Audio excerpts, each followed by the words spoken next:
Hello students, let's talk about research questions. So this is another area that people struggle with when it comes to research. So let's talk about it. The research questions, there are three basic the types of questions that research projects can, sometimes address. So you have the descriptive research questions, and this is when the study is designed primarily to describe what's going on, right? So, and what exists. So it's descriptive in nature.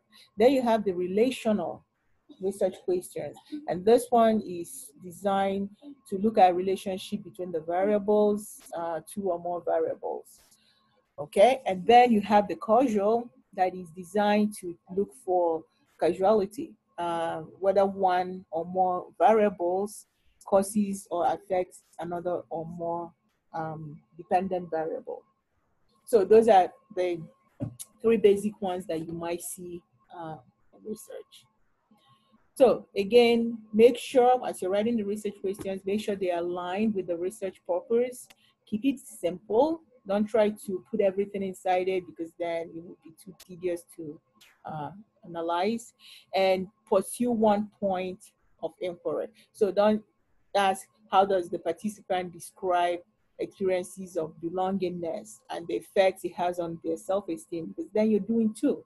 You're doing two dependent, so belongingness and effects on self-esteem. So if need be, you break it up, right? We'll have two research questions as opposed to putting all the dependent variables in there. For qualitative research, the research question should basically be open-ended, because the researcher is not looking for, to quantify the outcome. So it could be open-ended, and you start with questions like, what are the experiences? How does? In what ways? How does the participant? Because that is open-ended as opposed to closed-ended that you see in quantitative research. So in quantitative research, like I mentioned, you ask closed-ended research questions. So does this program benefit learning? Do the participant like X more than Y? Does X cause Y? So those are the type of questions that, as you can see, going back to our basic research questions, these examples fall into that. So let's look at the example one. If you're interested in workplace violence, your question should be, what is the effect of workplace violence on employee? So this is more of a qualitative type of research question.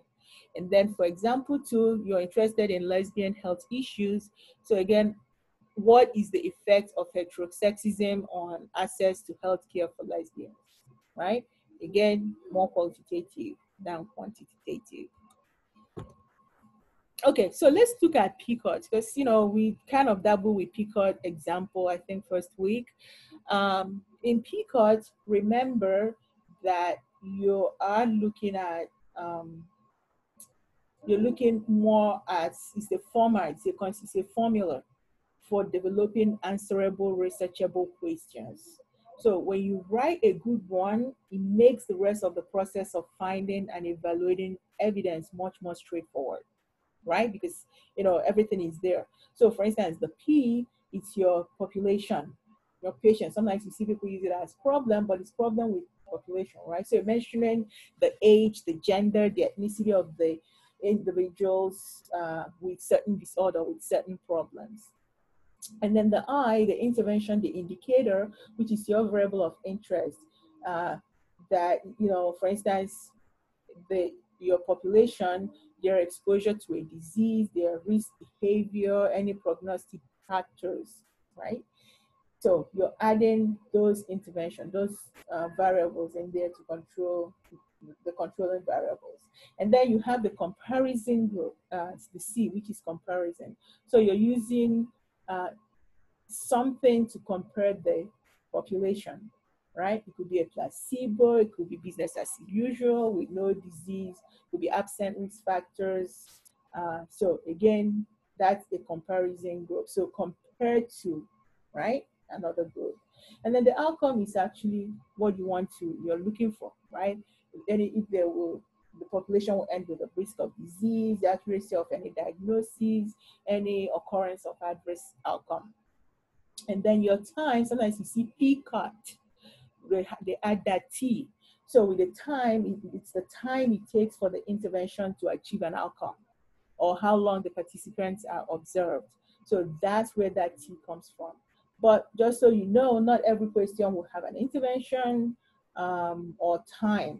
So just keep that in mind. So for example, the example I gave there is in patient's age, the patient's age 3 years and above, which is your population.